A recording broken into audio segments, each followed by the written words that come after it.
Hello, hello, hello, and good morning from China. I'm happy to be here. We'll talk about stop overthinking and ruining your relationship. So, what we're going to do over the next 3 days is we talk about the what, the why, and the how. And all three are based on the 3R process from my Back to Me program. And 3R means recognize, reconnect, and rebuild. Because in order to reconnect with yourself and your partner and to rebuild that relationship, you have to become aware first. You have to recognize your thought patterns, your behavior patterns. Because if you don't know the problem, you can't solve it. And that's what we're going to do over these 3 days. We start with the what so that you can recognize your patterns. See, where do I overthink? And then tomorrow we do the why. Why do you overthink? What's the reason for that? And there's more than one reason, at least what I found, what I know from my experience over the last 10 years, more than one reason. And we go through that. And then, pardon me, on the third day, we do the how. How do we stop overthinking?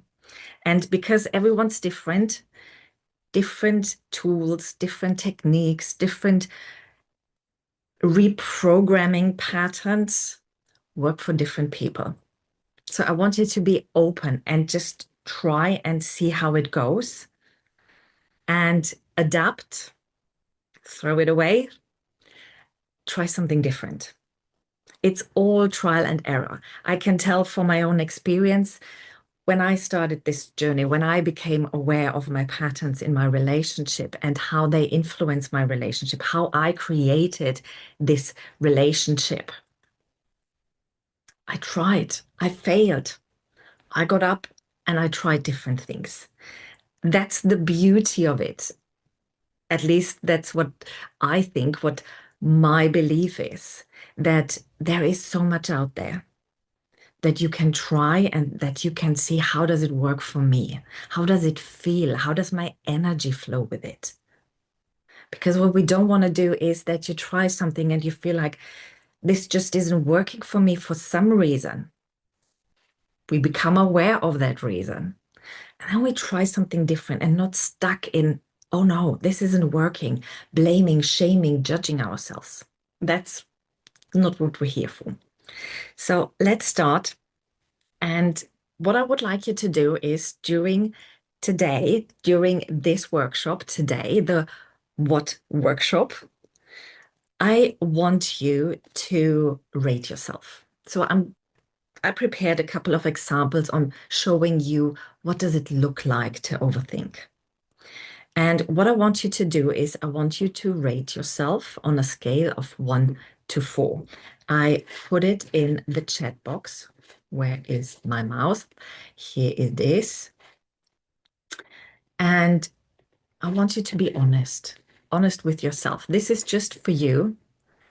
And there we go. Paste. Up it is.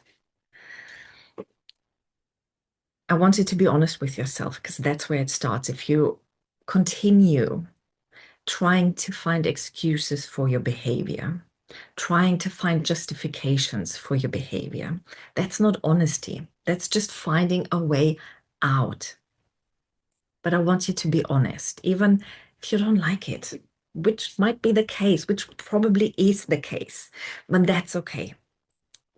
Try your best. And however that looks like. In my program, there is a sentence that I repeat quite often, and I want you to hear it. It's everyone is doing the best they can with the resources they have at the time. So that means for today, this rating scale, rating yourself, being as honest as you can be, it's the best you can do. I want you to bear that in mind. It's the best you can do for today. So the rating scale is 1 to 4. 1 is I don't do that. So when I go through the examples, I want you to rate, I don't do that. No. The second one too is, I haven't noticed this. So there might be something coming up like, I don't know, I haven't noticed it, but somehow it feels familiar in my body, because that's the emotion we're talking about later. When your body says, there is something is off, something is there. That might be the two. I haven't noticed this. Three is, yes, I do that sometimes. And four is, yeah, I'm doing this very often. This is me. So that's the scale we are working with.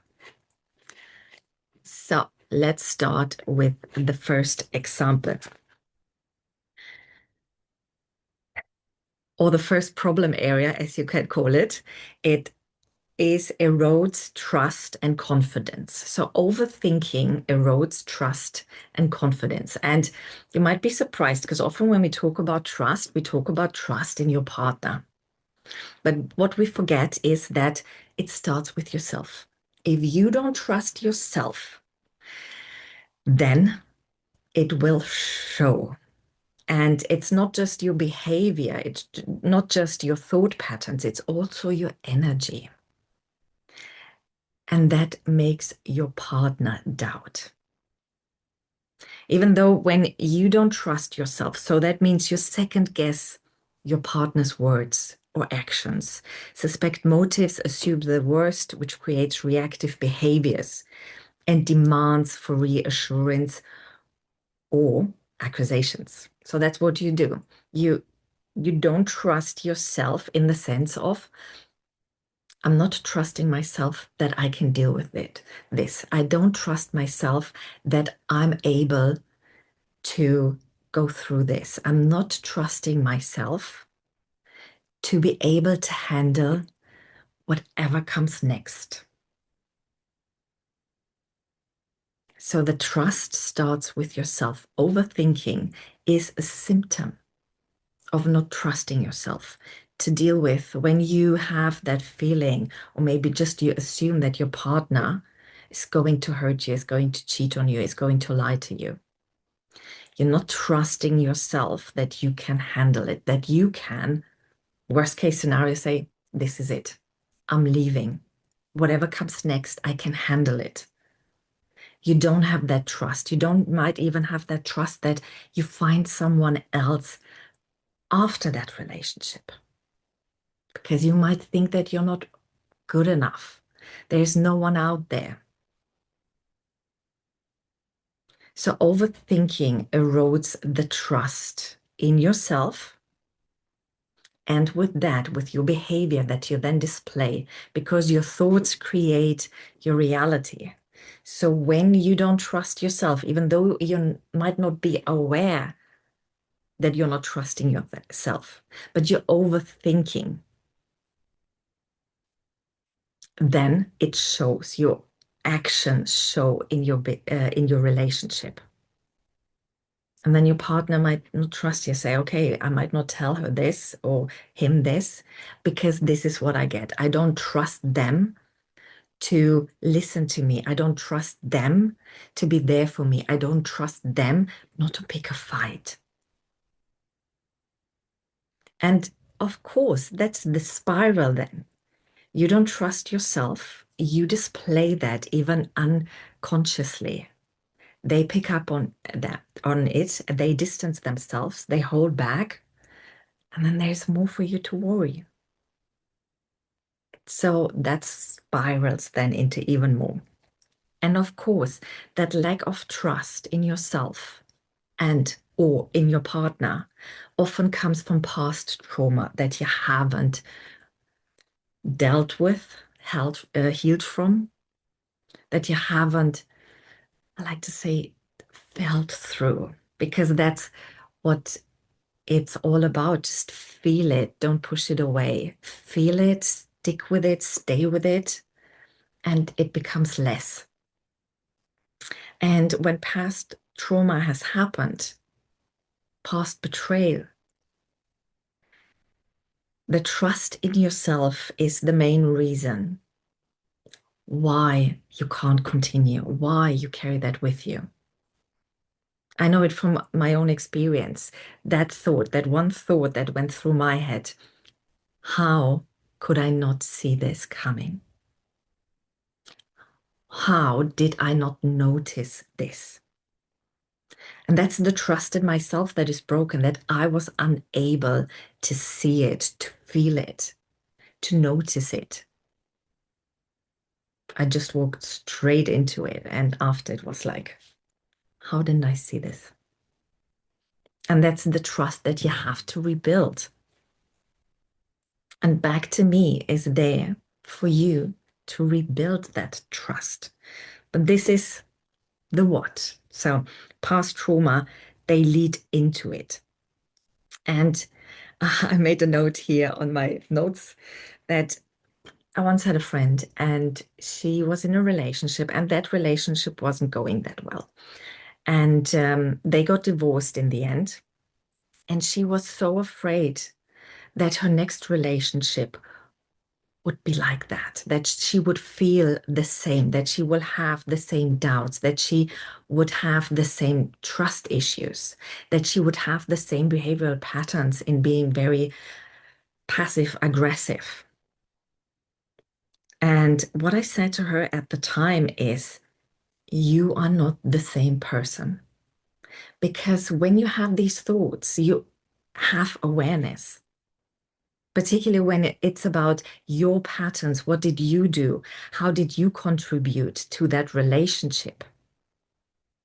You become aware. That's your awareness. That's your recognition.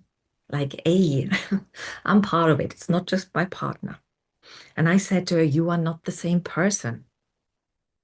You might not have changed anything that you can see, that you're aware of, but you're not the same person because at the time you weren't aware. You just did. You just acted. But now you are aware. So in the next relationship, you will be a different person. And the person that you're with is a different person. But often we forget that. We just carry it and we project it onto every new partner. This is what happened in the past. So you are doing the same. You treat me the same. I'm the same, but you're not. I want you to be aware of that. The next example is that you misinterpret situations or maybe no action. What I wrote here, you read into tone, silence, body language, and you embellish everything. You go into overload. Like if they don't call you back immediately, something must be up. It's not just that they are busy, it's more. And usually it has something to do with that past trauma and the mistrust in yourself that you then spiral, that you spiral into a story that you make up from past experience, from lack of confidence, from lack of trust in yourself. And you see that as a fact. And you overthink, you spiral again. You go into that mode of, what did they do? Why did they do it? Why aren't they calling me? And the simple explanation of they are busy doesn't even occur to you. It doesn't even cross your mind. It just comes like, well, I do this. They don't react the way that I expect them to be. Expectations is a big thing here with overthinking because you expect a certain outcome. You expect a certain behavior from the people, from your partner, from yourself. And the thing with expectations is that as soon as you have expectations, you are bound to be disappointed. Let that sit. You're bound to be disappointed because often your expectations, they are filtered through your mind, through your values, through your beliefs. past experience, fears, worries, hopes, and you project them onto others. And if they don't behave accordingly, you're disappointed. You might not even see it as a disappointment. You might just get angry because that's how quick the pattern is from emotion, your body feeling, your thoughts, your feeling, your action. You just go within seconds and you act, you're angry. And then sometimes you get into this, I like to call it kindergarten behavior, where you took my toy, now I'm taking your toy. So you hurt me, now I'm hurting you. You didn't act in the way I wanted you to. Now I'm acting in the way that you didn't want me to. Or I'm not acting in the way that you want me to. Why you do this? It's to protect yourself. But we come to that later, day 3. That's the whole why, protection. And it's an interesting concept that we often think we do this all because of whatever reason, but in the end, it's all protection. So let's continue to the next example that I've written down: emotional and physical or psychological stress. I want to clarify, when I talk about emotions, I talk about the body feeling. For me, emotions and feelings are not interchangeable because they are different things. Emotions are the body feelings. That's what you feel in your body. That might be the tight chest. That might be that you're sweating, that your heart is pumping and beating very fast. That's your body feeling. That's your emotion. The feeling that comes after that emotion has been filtered through your mind, values, beliefs, hopes, worries, etc. And then you create an interpretation of what could that mean? And that creates your feeling. So then you have your feeling. And when we talk about emotional stress, it's the body. Yeah, it's what's going on in your body. And I just had an example today, this morning, even though it's 8 in the morning, I already went through that. But here we go. Recognition, reconnect, and rebuild. So what happened is that, as you know, there is this Facebook group that you are in, and I scheduled a post to say, oh, we're on in 60 minutes. And what happened is that I scheduled it for an hour earlier. So at 6 a.m., that post went live, said we are on in an hour.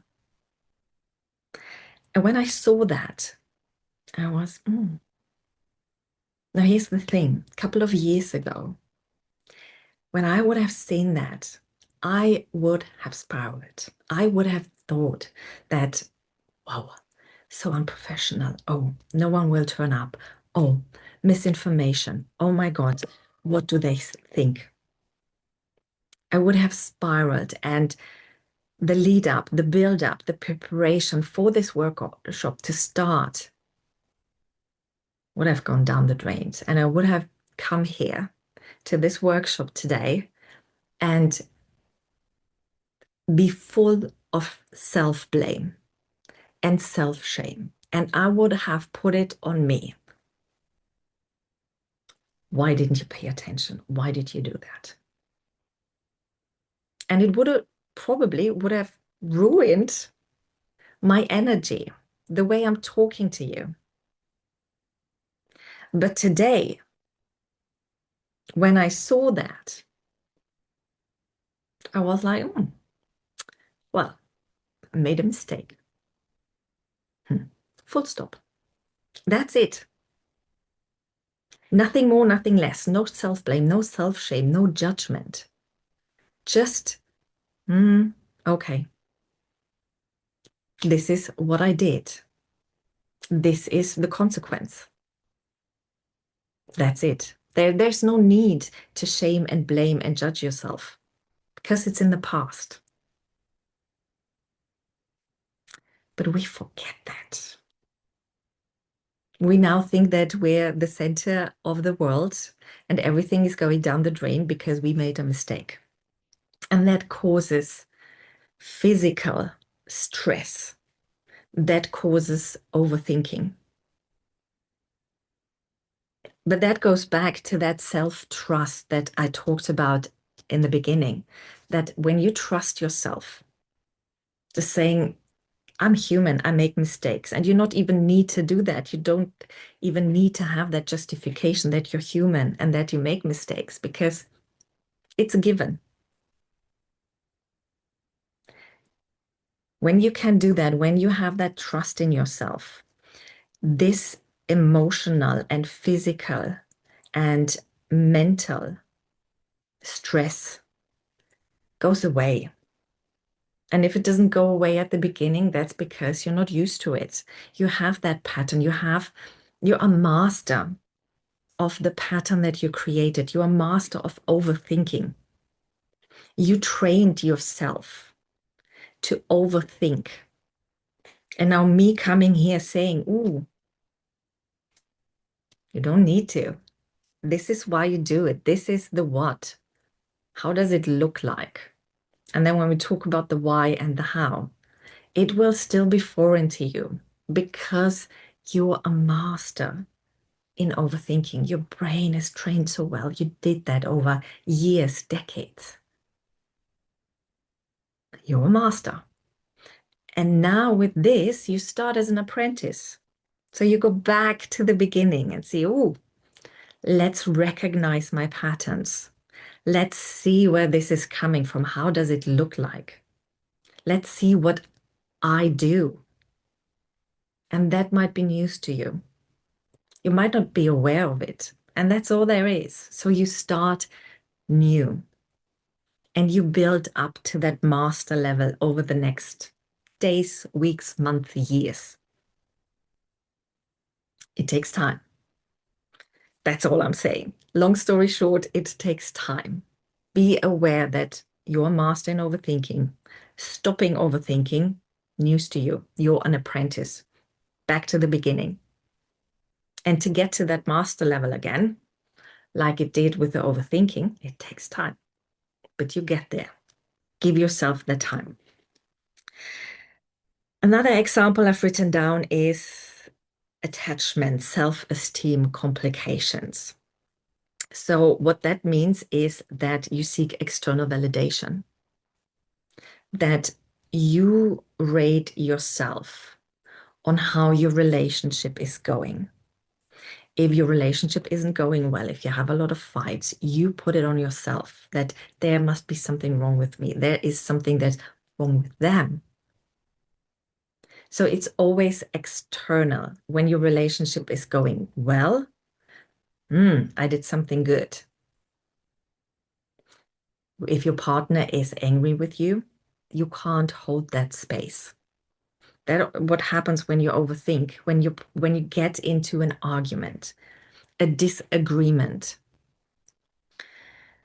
You can't hold the space for your partner to be disappointed, to be angry, to need some time. You want to fix it because that external validation for you to then go and say, oh, please, please, please, let's reconnect again. Let's not be angry anymore. That external validation gives you the feeling of I'm good enough.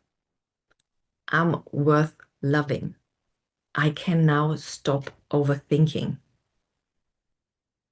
What happens though is that you make yourself depend on that external validation, on having all of this close moments.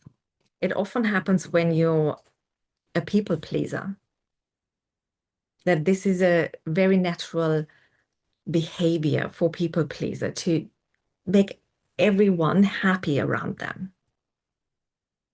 For the need of that external validation, because you can't hold that space, because it makes you overthink. It makes you think like, what's happening? If they don't talk to me, then the relationship is ending, if they are angry with me, they will never recover. I will lose face. They won't like me that much. It often goes into I can't be myself, the good, the bad, and the ugly that I am, because if they know that, they might not like me anymore. So you try to be someone they want you to be so that they tell you that that is beautiful, that's amazing. But it's not you. And you depend on that external validation because you don't trust yourself. We're coming back to the first example, the self-trust, that you don't trust yourself, that you're worthy enough, that you're good enough, that you're lovable enough. For your partner to see that, for everyone else to see that. And you don't trust yourself that it's okay for people to leave, because that doesn't mean anything. That doesn't mean that you're not worthy, not good enough, not funny enough, not beautiful enough. Doesn't mean it. There is this movie, it just pops into my head. He's just not that into you. That's the title. And I love the sentence because it simply means they're just not that into you. If someone leaves your life, a friend, a relationship, they are just not that into you. What they see, they're not into it. And that's okay. You have the same right. You can say, I'm not that into you. I don't feel comfortable around you. I don't feel I can be myself around you. Now, this is tricky, of course, if you're trying to play a role, if you're trying to be that person that everyone likes. But what you feel then is that you're going back to that emotional stress because you're constantly stressing out if you're behaving in the way that makes the other person like you. So you want that external validation. And because you want it, you're putting stress on yourself mentally and physically to be what they want you to be so that you get that external validation. And that makes you overthink because you constantly have to think, how do I need to behave? What do I have to do? What can't I say? Who can't I be? How can't I behave?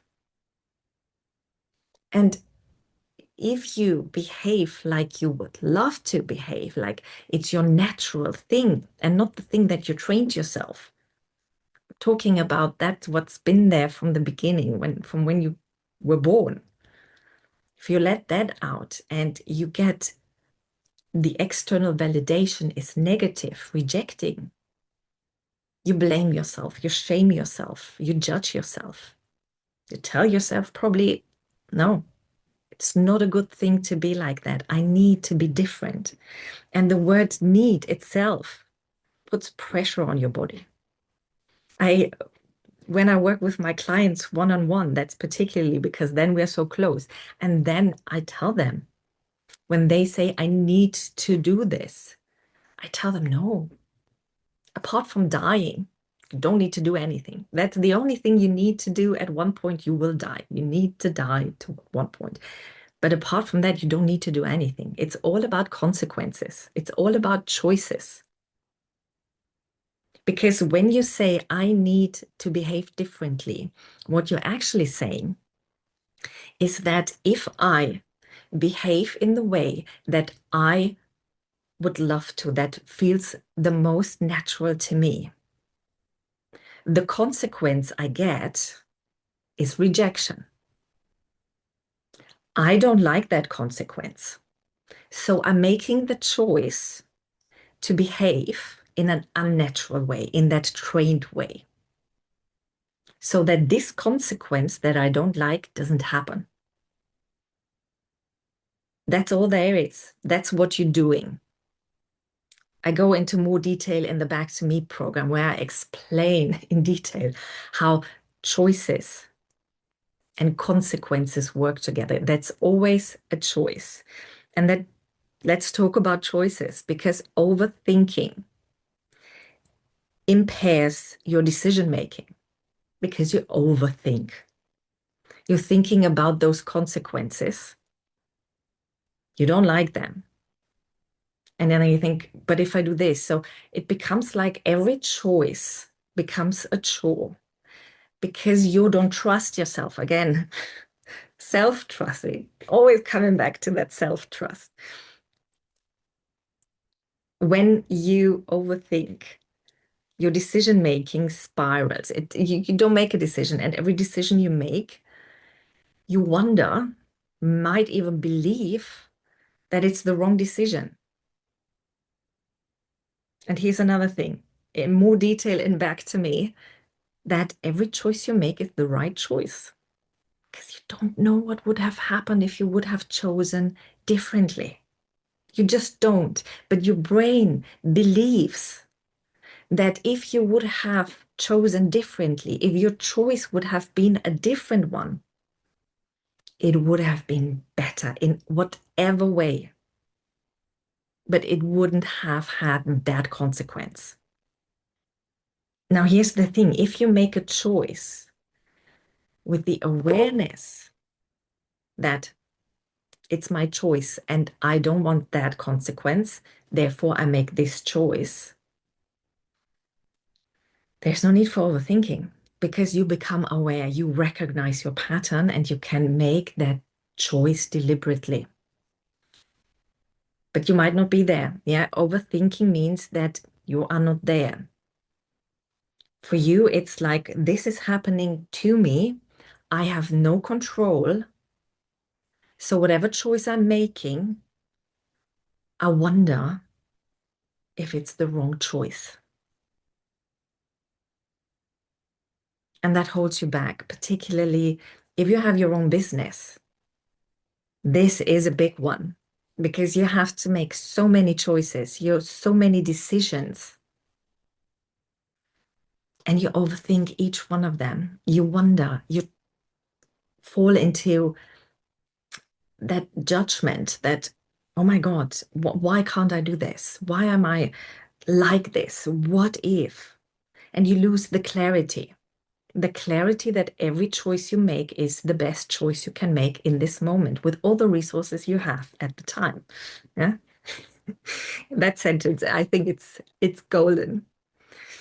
Everyone is doing the best they can with the resources they have at the time. So the choice you make at the time is the best choice you could make with the resources you have, with the knowledge, with the money, with the mental capacity, with the physical capacity. It's the best you can do at this moment in time. It doesn't mean that if you would come to that same point tomorrow, that you would make the same choice.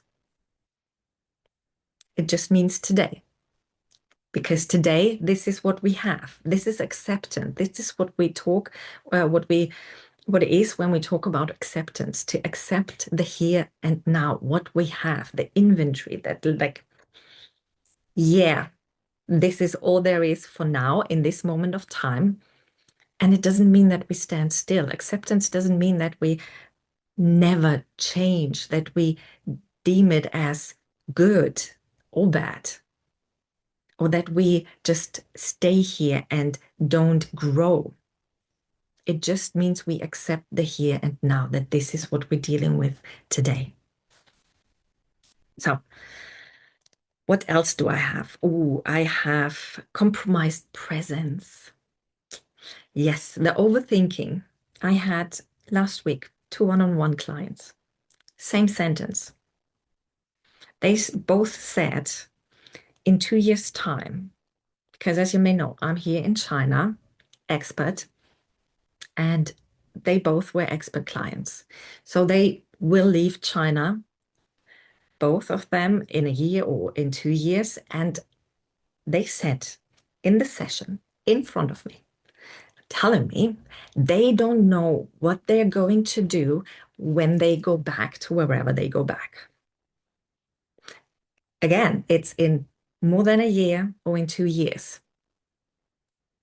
And I asked them, so why is this important now? What's the reason for you wanting to make that decision, finding an answer to something that happens in 2 years? And they said, because I want to know. And I said, but what? What if current you doesn't need to think about this? Current you doesn't need to overthink and find an answer to that question yet. What if you trust future you half a year before you go back to be able to make that decision, to be able to find an answer to that question? What if you just give it up to future you and say, I trust you? Again, self-trust. I trust you that you will make that decision, that you will find an answer to that question.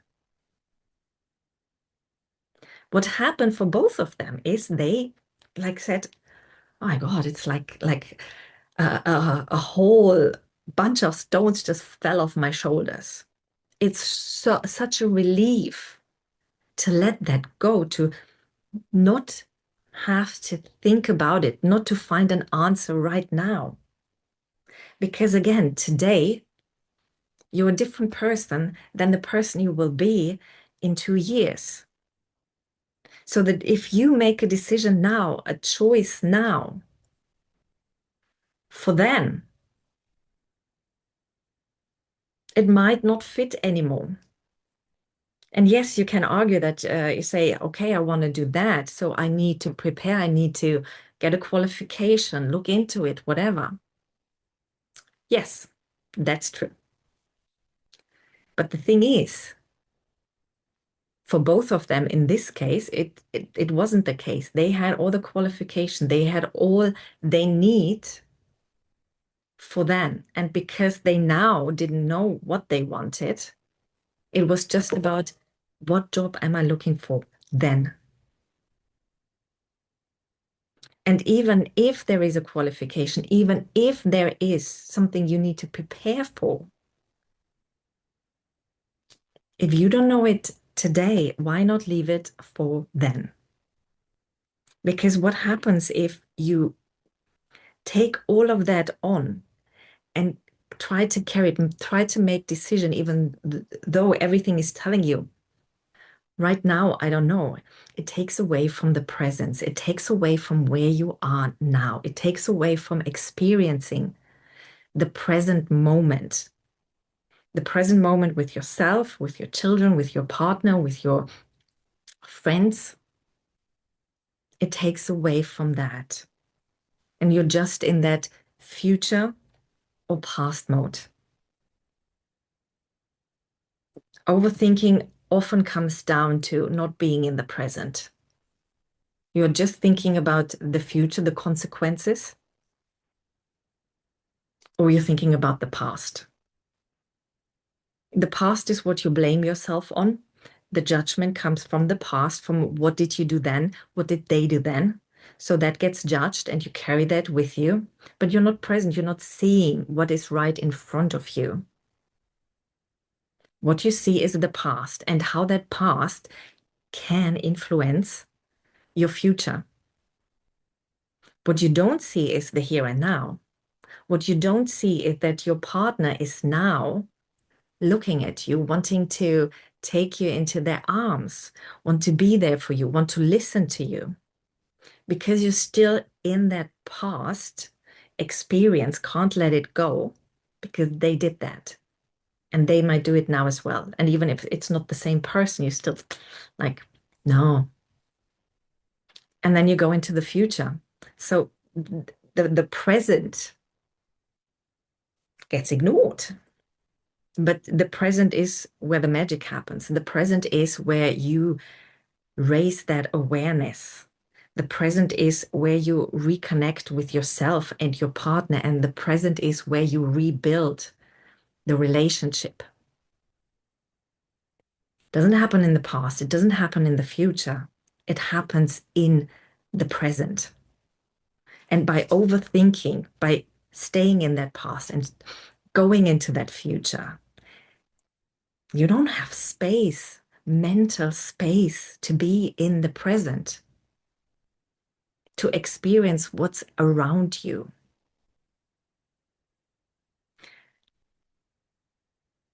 And what I also noticed is when I talk with students, with clients about the present, is that they try to fake it. They try to fake to be in the present. And it comes to it, or it leads into gratitude, or this moments of awe. When you walk around, I love doing that. We have a park here next to our compound, and when I walk my dogs, I see nature around me and I walk through it with awe. Even though I've seen it probably 1,000 times, but I emphasize, I bring myself to the present and say, wow, look how beautiful this is. And it doesn't even have to be beautiful. It's just, wow, look at this shit show. Amazing. Be present. Be there. See what's there. No interpretations. With that lack of self-trust, yeah, you fall into interpretation. You see something, like I said here, with the misinterpretation of the tone, the silence, the body language. You might think that this is being in the present. You look at them and you see a behavior, and then you make an interpretation, but that interpretation is based on the past. And then you go into the future by saying, ooh, this is what's going to happen. But you're not in the present. You're not seeing what they do right now unfiltered, to just let it be. Oh, they're doing this. You might not even ask, what's the reason for you doing this? You might just jump straight into the interpretation, into the trained pattern, into that mastered pattern. No? But when you start afresh as an apprentice, saying, now, why do they look at me like this? Why are they behaving in this manner? What's the reason for that? That's when you come into the present. That's when you focus and don't judge. When you don't bring the past in, when you don't go into the future and just say, okay, let's see what this means. The here, the now, what this specific behavior might mean. Let's ask them. And the thing is, you probably struggle to ask that question because you're so in your head, because you're overthinking, you're doing these interpretations, and you're in the past, you're in the future. And when you're in the present, you take a behavior as interesting. Interesting. So they behave like this. Interesting. What is the reason? And even when you ask that question, your brain goes automatically into answering that question because that's why it's there. It's one of the things that it's a master in, answering your question. And of course, when you ask that question the first time, your brain, because of the pattern that it's a master in, it goes into the past and says, because this and this and this and this, they did this, they said that, this is what happened with my partner 20 years ago. This is what it means. That's what your brain will does because that's what it's trained for. You trained it to go through all that list. And being in the present means you say, okay, I got you. I see you. I see you pattern. Like in the Back to Me, we go through a module that's called your inner critic. And that's your inner critic talking, there to protect you, but also protection sometimes means holding you back, to keeping you safe.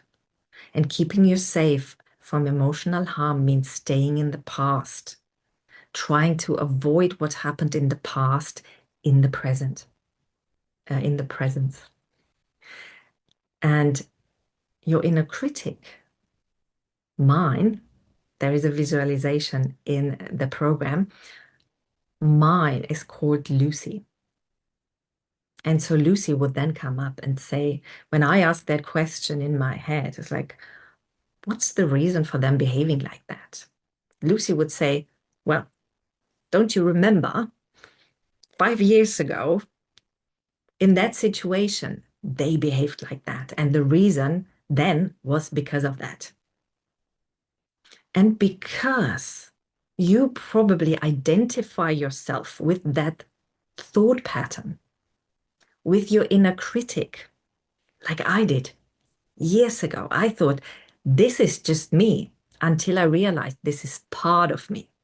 And that part has taken over. That part is what's holding me back. That part is what makes me overthink. That part is what causing that drama in my relationships. When you realize that, when you recognize this is a part of you, you say, ah, interesting. I see you. Thank you for looking out for me. Thank you for bringing that old pattern up. I've become aware of it. I got this. I don't need you to protect me anymore. I got this. And what will happen when you do that recognition and that rebuilding, that connection with that part of yourself and not letting it be the what you call it, the main character. You reconnect with all the love that you can master in that moment. You say, thank you for looking out for me. I've got this. And then you are back into the presence. You're back in the presence, and you have now the ability, the capacity to say, okay, I know this is what we could believe, but I make the decision to be curious, to be open, to ask again. Even if I'm worried, I'm jumping now into the future, and I'm so afraid that if I even ask that question, what do they think about me? If I hear the answer, what might that bring? Yeah, overthinking, future. But you trust yourself. You trust yourself that you can handle whatever the present gives you, that you can deal with it, because you know that you create your reality. You know that you can handle whatever life throws at you, however bad it is, one way or another, you can deal with it. However that looks like, even that if that looks like you cry for 2 weeks, a month, a year, but you can deal with it and you come out stronger. That's the self-trust, the self-connection. Self-connection means self-acceptance plus self-trust. So you accept that this is what you do and you trust it.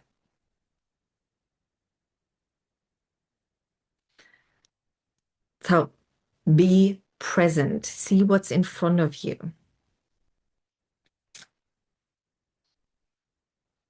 And those are my examples. Yay. So I'm curious to see, how did you rate yourself through these examples? And there are a couple of threes, a couple of fours or ones. Yes, yes, everything is there. And the thing is, I don't want you to blame, to shame, or judge yourself. I want you to be open to this. This is, like I said, this is the self-trust. You say, this is what we have right now. I trust myself that however I rate this, whatever I see about me, whatever I learn about me today, it's okay. It doesn't mean you stay there. It's recognize your patterns. And as a homework, what I want you to do for tomorrow, to be prepared for tomorrow, because tomorrow we talk about the why. Why do you overthink? What are the reasons? And I prepared five, five, five good reasons why you overthink. And in order to prepare for tomorrow, with how you rated yourself, I want you to pick one from the 3 and 4s, 1 3 or 1 4, whatever it is. And if you don't have a 3 or 4, pick a 1 or a 2. No, pick a 2.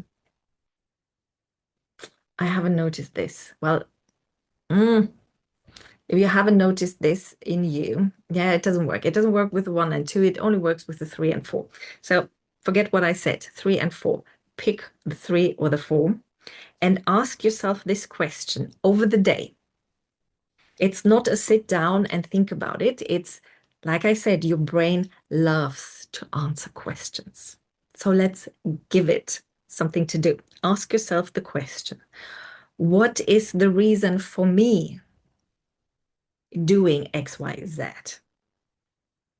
So if you gave yourself a 3 or a 4 in trust in yourself, so that there is a lack of trust in yourself, and you have a particular situation in mind, a particular example from your life, from your relationship, keep that in mind and ask yourself the question, what is the reason for me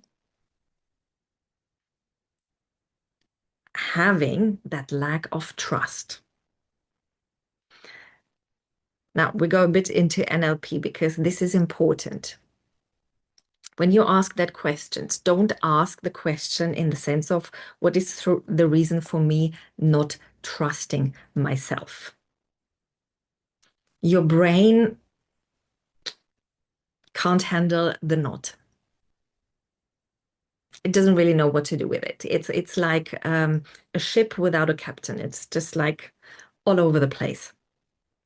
We want to give it specifics and we want to ask, what is the reason for me to having that lack of trust in myself? That's more specific.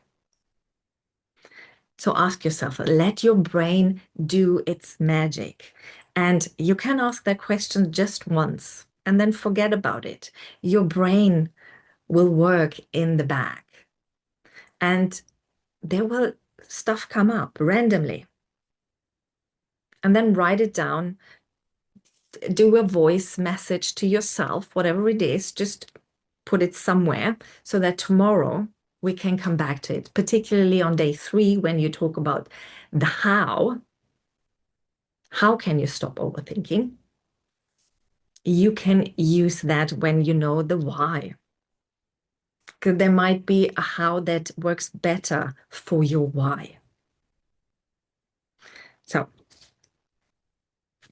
that brings me to the end of this workshop.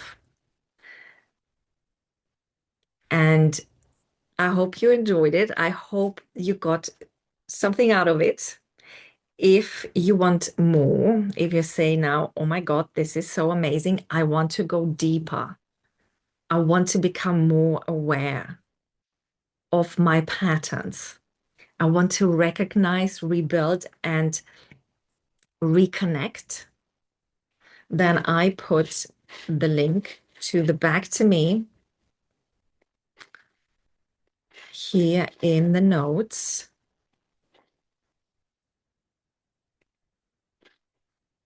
There you go. And you can have a look. You can sign up and start right away. You have 27 sessions in that program.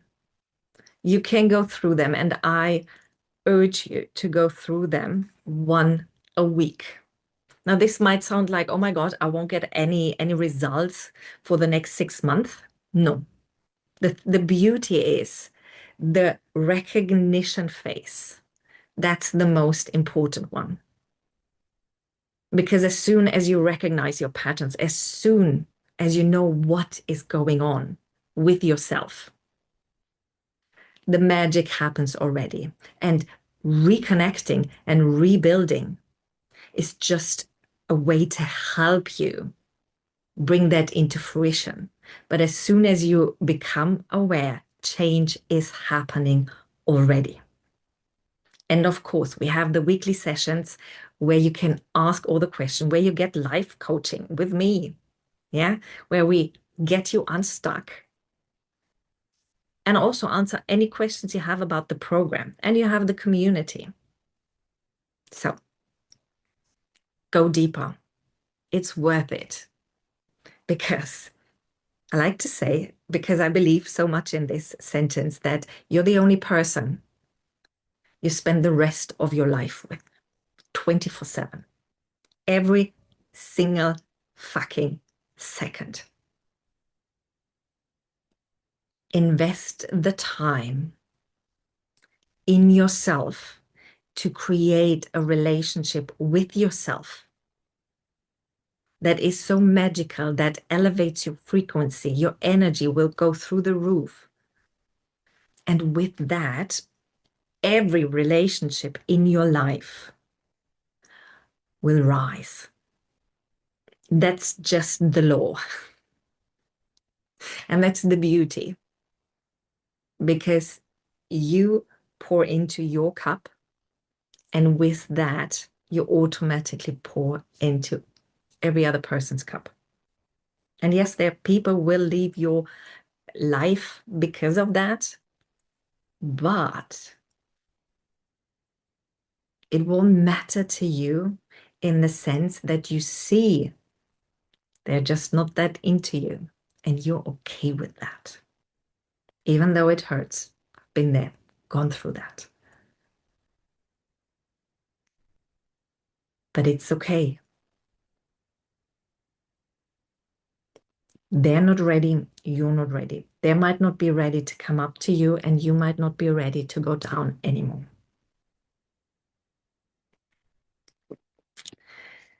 So have a look back to me, go deeper, make that relationship with yourself the best there is, because that's the beauty of all of it. That's when you stay in the present. That's when you build that amazing relationship. And I see you tomorrow. Take care. Bye-bye.